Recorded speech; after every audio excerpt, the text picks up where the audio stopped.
Daily. Taste the Daily. GO 49 రద్దు చేయాలంటూ నిరాహార దీక్ష చేస్తున్నారు గత 5 రోజులుగా సిర్పూరు ఎమ్మెల్యే పాల్వాయ్ హరీష్. దీనికి సంబంధించిన బ్రేకింగ్ వార్త మనం చూద్దాం. దీంతో ఆయన చేస్తున్న నిరాహార దీక్ష కారణంగా ఆయన ఆరోగ్యం క్షీణిస్తోందని చెబుతున్నారు వైద్యులు. నిన్న ఎమ్మెల్యేని పరీక్షించారు వైద్యులు. అయితే ఆయన బ్లడ్ షుగర్ లెవెల్స్ భారీగా పడిపోతున్నాయని చెప్పారు. మరొక వైపు నిన్న రాత్రి పాల్వాయ్ హరీష్ ఇంటికి చేరుకున్నారు పార్టీ నేతలు. పోలీసులు వైద్యుల్ని అడ్డుకునే ప్రయత్నం కూడా చేశారు. ప్రభుత్వ తీరుకు నిరసనగా ఈ రోజు కాగజ్ నగర్ బంద్ కు పిలుపునిచ్చారు బీజేపీ నేతలు. ప్రభుత్వం దిగి రాకుంటే ఆందోళనలు మరింతగా ఉధృతం చేస్తామంటూ వారు హెచ్చరించారు. ప్రస్తుతం ఎమ్మెల్యే పాల్వాయ్ హరీష్ బాబు ఆరోగ్యం క్షీణిస్తోంది.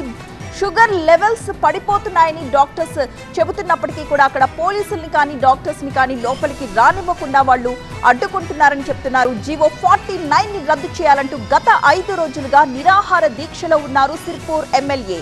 దీంతో ఆయన ఆరోగ్యం క్షీణిస్తోందంటున్నారు వైద్యులు.